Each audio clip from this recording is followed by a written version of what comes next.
Knicks season dwindling down. Knicks going to Orlando looking for revenge. Second night of a back-to-back.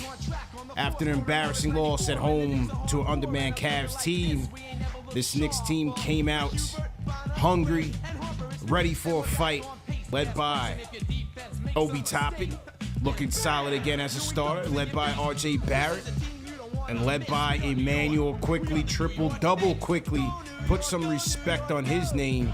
Knicks win easily, 118-88.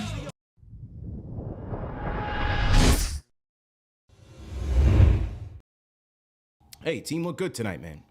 I'm gonna start with RJ because he didn't have it going yesterday against the Cavs, but today, easy money for him. 27 points for RJ, 6 assists, 5 boards, 6 of 8 from the stripe, plus 30 on the night. At Magic had no answer for him on his drives. Obi continuing to look great as a starter. Plus 42 on the night. I don't think I ever seen these type of plus-minus numbers before, man. The Knicks were that dominant. But 20-point performance for Obi. 8 boards, 2 dimes, a block. Very key on defense. 7 of 16 from the field. 4 of 10 from beyond the arc, which is good, man, because I feel like his three-point shooting has been improving vastly since the first half of the year. First half of the year, he's shooting UFOs. But great job by him. I got to shout out Quick, man.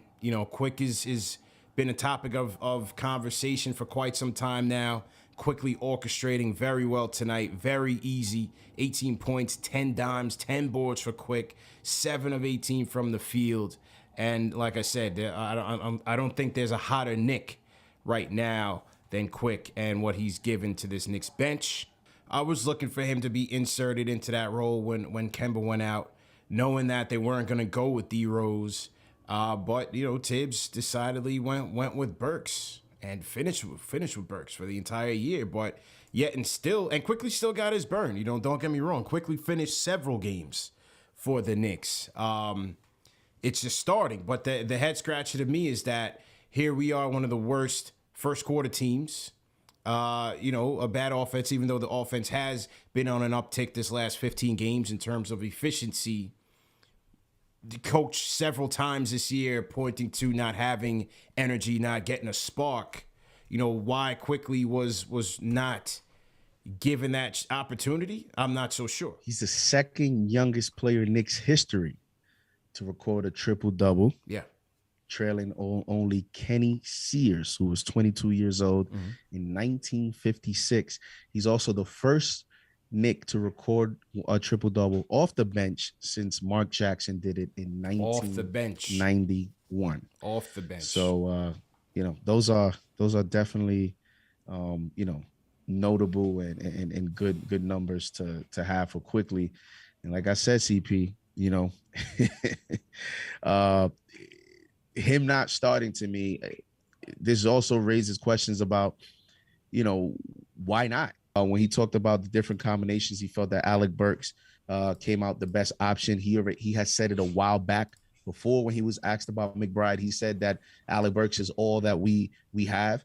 I wonder if Quickly has taken that a little personal challenge in terms of finding motivation to up his play, because I think when you see these results, it only, to me, also just questions the coach, in terms of his strategy, his game plan. What is he seeing that he feels is best for the team? Yeah. He was pressed in this situation last year, and it wasn't until he really had to in the playoffs that he made a certain move. You also have to see how you can get better. I mean, we talk about the players, and we're going to have a good offseason in terms of what player needs to do better, what are strengths and weaknesses, where does this player have to elevate? The coach has to elevate too. Options here, because he has a nice group of young players that are going to play hard. So take advantage of that. And you hope that also the front office, continues to improve the roster. So I think all around, the Quickley experience is a little bit of a wake-up call for all parties involved. Yeah, no question. But I also feel like, from the start of this season to now, it's been something that we've been tracking. And to me, it's been a success. When you look at Quickley's improvements from year one to year 2, his, taking the reins of being a better overall player, right? Because we know his shooting is his strength, but just trying to improve on his playmaking, what he was doing in the summer league, him moving with that type of intention in the preseason and early on in the season and struggling. Clyde said it. All these guys said it. Brendan Brown saying that their observations of him was, a guy who was really overthinking out there in terms of, when should I pass? When should I shoot? And the team having to settle him down and saying, just play your game. And so something has clicked there with him where he's comfortable. He's confident. He's pushing the pace. He just has a better command of what the team needs from him. And he's looking great, man. Quickley's been looking solid. So is Emmanuel Quickley the option at the point that we are overlooking?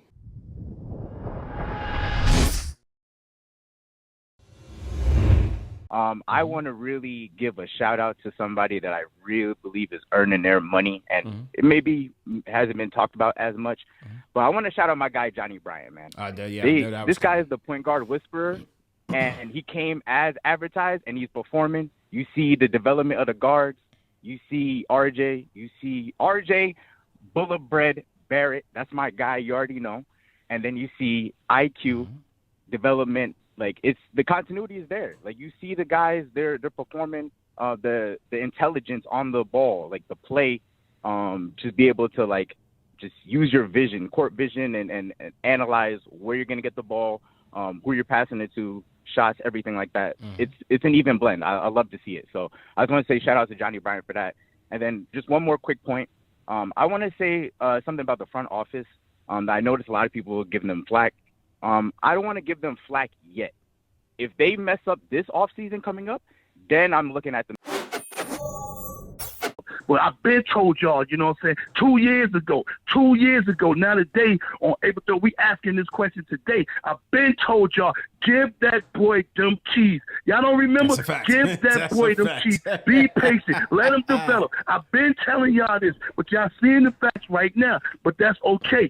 Tom, let the boy play. You ain't got no business putting Burks out there, but I'm going to give Burks some respect and appreciate it. Burks, you played your contract. You deserve your money that you earned this year. That contract they gave you, you earned every bit of it this year. You know what I'm saying? I can't say that to you. You ain't like some of them other guys that got that bread and completely sold out and went otherwhere. So salute to you, you know what I'm saying? Playing yourself out of position, because we know our point guards wasn't there. Kimber won't there, you know what I'm saying? D Rose, he won't there. The only guard that was there with you, Burks, was Quickley. But now he's knocking on your door. I'm right behind you. Get him out the way for the rest of the season and let him continue on building with Obi so he can keep developing what we need in the future, you know what I'm saying? That's how you know when Tom is on his game plan. That's how you know when Tom is willing to change. If you can't change right now, you can't change next season. If you can't put Quickley in the game right now, you can't put him in the game next year. So do what you got to do, man. Handle your business, man.